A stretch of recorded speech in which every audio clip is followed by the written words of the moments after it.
Match के बाद विराट कोहली और शुभमन गिल खड़े हुए थे और एक लाइन मुझे ऐसी कैची लगी उसमें कि उन्होंने बोला कि शुभमन गिल को देख के लगता है कि अगले 8-10 साल के लिए वे इन गुड हैंड्स। सो ये जो transformation of talent and power baton है वो बड़ी सिस्टमैटिक है और वो रिजल्ट्स में नज़र आती है।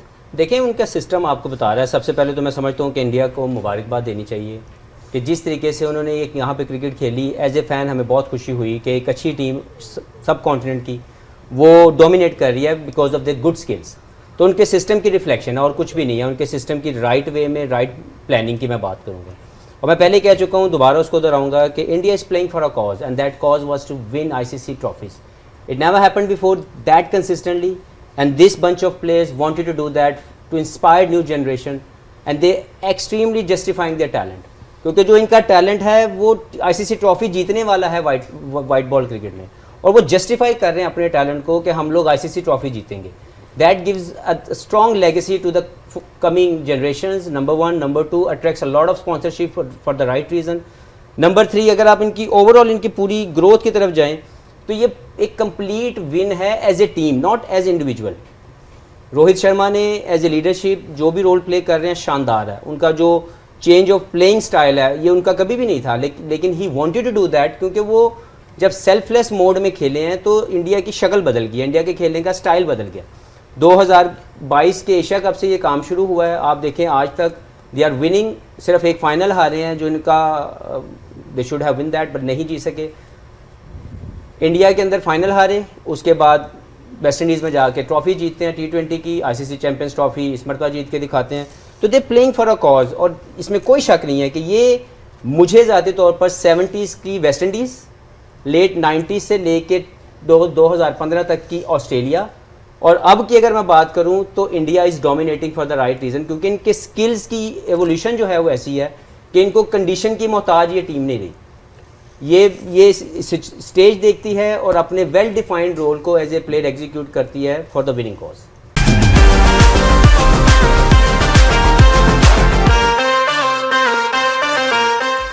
बिगेस्ट थिंग हम लोग शायद टीम को एनालाइज कर रहे होते हैं, देख रहे होते हैं, सबसे बड़ी चीज़ उनके जो मेन बॉलर बुमराह, उसके बगैर you know they won the Champions Trophy considering the fact that he is always been considered as the main sort of spearhead in the bowling attack, different conditions, but it shows to you कि उनकी team कितनी तगड़ी हुई है overall. Goes to show का system कितना तगड़ा है। 2000 से टीम शुरू हुई, 2000 से पहले 2002-3 तक वो सोच भी नहीं सकते पाकिस्तान से जीतने का। ये बात सच है और ये बात फैक्ट है। और हमने जितना मारा उनको, जितना उनको घर पे जाकर आया, घर पे हराते हुए, then they suddenly had the captain which is called Sourav Ganguly, building up the team, process build होता गया।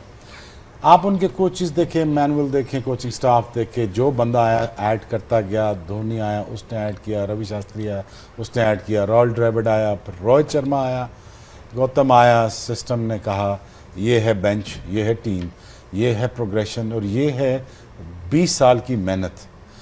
It's just not a cricket, it's just a country. It's been reflected on the cricket field.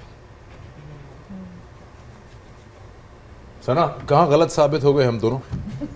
क्या लगता है आपको कि आज क्या ऐसा ना कर पाया है न्यूजीलैंड? इंडिया ने क्या किया? चलिए इंडिया की बात हो रही है। So, बस तैयार होके बड़ा मैं आई थी, आपने न्यूजीलैंड लिया तो सोचा बदल दूं, बट रही न्यूजीलैंड के साथ। आई थिंक ओवरऑल वही बात है कि इंडिया बहुत अच्छी क्रिकेट खेला है, इसमें कोई शक नहीं है। शुरू में देखा कि इंडिया से भी आज फील्डिंग में अगर देखें तो चांसेस दोनों टीम्स ने आज वो फील्डिंग का स्टैंडर्ड नज़र नहीं आया, प्रेशर ज़रूर नज़र आ रहा था। बट रोहित शर्मा, उनकी कैप्टनसी की जितनी बात की जाए, जिस टाइम पे वो चक्रवर्ती को इस टूर्नामेंट में लाए, 2 मैचेस शुरू के नहीं खिलाए, ज़रा बीच में लाए, और फिर आज जब कुलदीप यादव को वो लेके आए हैं 11वें ओवर में, सारे मैचेस में अगर आप देखें तो कहीं 25वें 30वें ज़रा लेट उनको लेके आए थे। बट वो जो एक रचिन रविंद्रा की विकेट थी उस टाइम पे, आई थिंक वो भी एक गेम चेंजिंग मोमेंट था। और कैप्टनसी बहुत आउट क्लास थी आज अगर रोहित की बात करें। और फिर वही बात है कि मोमेंटम उस तरह का नहीं मिला अगेन न्यूजीलैंड की बैटिंग को। 20-25 रन वो शॉट ज़रूर थे। अच्छी फाइट की न्यूजीलैंड ने, काफ़ी अच्छी फाइट की अगर कैचेस पकड़ लेते। बट इंडिया, जैसे शोएब भाई ने भी बात की थी कि ऐसे चीज़ में आपको फिनिशर्स चाहिए और उन्होंने शो किया कि दे हैव देम। और एक बहुत क्लिनिकल परफॉर्मेंस ओवरऑल टूर्नामेंट में। बहुत कम होता है कि आप अनबीटन टूर्नामेंट जीत जाते हैं। That is what India has achieved. Rohit Sharma की इन्होंने कैप्टनसी की बात की, आज उन्होंने जिस तरह की इनिंग्स खेली, वही बात आ जाती है कि ऐसे प्लेयर हैं जो हमेशा बड़ी स्टेज पे आके परफॉर्म करते हैं एंड ऑल्दो टारगेट शायद उस तरह से नहीं था बट उनकी गेम चेंज नहीं होती। ही इज़ वेरी अस्सलाम वालेकुम जी, कैसे हैं आप लोग। तो चैम्पियन ट्रॉफी 2025 ख़त्म हो चुकी है। एक न्यू आईसीसी का चैम्पियन इंडिया जो चैम्पियन ट्रॉफी का चैम्पियन बना है। इससे पहले 2017 में पाकिस्तान ने चैम्पियन ट्रॉफी जीती थी और अब इंडिया ने तीसरी दफ़ा ये टाइटल अपने नाम किया है। बहुत अच्छी बात है, इंडिया की परफॉर्मेंस भी बहुत अच्छी रही। वो टूर्नामेंट के अंदर नॉकआउट रहे, मतलब कि उन्होंने हर टीम को शिकस्त दी, वो नाकाबिले शिकस्त रहे। अब लेकिन कुछ जो इंडिया ने या आईसीसी ने जो पाकिस्तान के साथ नाइंसाफ़ियाँ की, हम उसके ऊपर आज बात करेंगे। सबसे पहली नाइंसाफ़ी तो भाई ये हुई पाकिस्तान के साथ कि जब सेरेमनी होती है चैम्पियन ट्रॉफी की, वहाँ पर होना तो ये चाहिए था कि भाई पाकिस्तान होस्ट नेशन है, तो पाकिस्तान की तरफ से पाकिस्तान का कोई ना कोई रिप्रेजेंटेटिव होता और वो चैम्पियन ट्रॉफी को पेश करता। अगर पेश इंडिया को नहीं भी करनी थी तो मौजूद होना चाहिए था, लेकिन जब सेरेमनी होती है तो उसमें ऑस्ट्रेलिया के, भारत के और डिफरेंट कंट्रीज़ के आए हुए लोग तो शामिल होते हैं, लेकिन पाकिस्तान का कोई रिप्रेजेंटेटिव नहीं होता। एक तो ये कि आईसीसी का पाकिस्तान से फाइनल बाहर ले जाना, चलो वो तय था, इंडिया ने अच्छी परफॉर्मेंस दिखाई, वो चैम्पियन ट्रॉफी का फाइनल बाहर ले गए, लेकिन फाइनल में तो पाकिस्तान को रिप्रेजेंटेशन मिलनी चाहिए थी कि पाकिस्तान की कोई ना कोई तो रिप्रेजेंटेशन होनी चाहिए थी कि भाई इतनी बड़ी टीम है, होस्ट नेशन है, चैम्पियन ट्रॉफी को होस्ट कर रहे हैं और उनका कोई रिप्रेजेंटेटिव भी सेरेमनी के अंदर मौजूद नहीं है। जय शाह इस जो आईसीसी के चेयरमैन है, वो ऐसे लग रहा है कि वो इंडिया के चेयरमैन बन चुके हैं। वो पाकिस्तान का नहीं सोच रहे, ना ही आईसीसी का सोच रहे हैं, वो इंडिया का बनकर सोच रहे हैं जिस तरह से वो पहले करते थे। जो वो बीसीसीआई के भी चेयरमैन रह चुके हैं, तो अब आप समझ चुके होंगे कि क्या। इसी पर मोहम्मद तनवीर अहमद ने अपना एनालिसिस पेश किया है। उनका यही कहना था कि आईसीसी ने ये बहुत गलत डिसीजन लिया है, आईसीसी को कोई ना कोई अब इसका तलाफ़ी करनी पड़ेगी, क्योंकि अगर इंडिया में टूर्नामेंट होता है वहाँ पर तो सारे रिप्रेजेंटेटिव इंडिया के होते हैं, लेकिन पाकिस्तान का रिप्रेजेंटेटिव कोई नहीं था।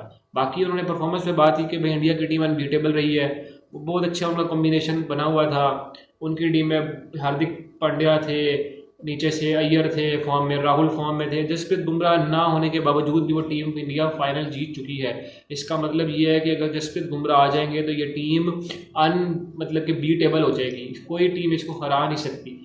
बाकी जो है आपने देखी इंडिया की परफॉर्मेंस, रोहित शर्मा ने जो फाइनल के अंदर कैप्टन इनिंग खेली थी, विराट कोहली, अब तो ऐसे लग रहा है कि रोहित शर्मा और विराट कोहली जो है 2027 का वर्ल्ड कप खेल कर ही रिटायर होंगे, और होना भी चाहिए क्योंकि रोहित शर्मा जो है वो अपने कंट्री के लिए ओडीआई का वर्ल्ड कप जीतना चाहते हैं। तो अब देखते हैं कि रोहित शर्मा की फॉर्म किस तरह से रहती है। उसके बाद विराट कोहली का जिस तरह से बल्ले ने रन उगलना शुरू किए हैं, क्या वो इस फॉर्म को कैरी कर पाते हैं, तो ये अब हमारे ऊपर थोड़े से सवालात होंगे। तो अगर आपको हमारी वीडियोस अच्छी लगती हैं तो आपने अपना पहले भी प्यार दिखाया, तो हमारे चैनल को लाइक कर सकते हैं, सब्सक्राइब करें, बेल आइकन के बटन को दबाएं और इसको अपने दोस्तों के साथ शेयर कर दें। और हमारी आने वाली लेटेस्ट वीडियो अगर आपने बेल आइकन दबाया होगा तब आपके साथ पहुंच सकेंगी। और अगर आपके दिमाग में कोई ना कोई क्वेश्चन तो ज़रूर आते होंगे, अगर आपके कोई दिमाग में कोई इशू है, कोई क्वेश्चन है, तो आप कमेंट सेक्शन में अपनी राय का इजहार कर सकते हैं। तो हमें दीजिएगा इजाज़त उस वक्त तक के लिए। अल्लाह निगहबान।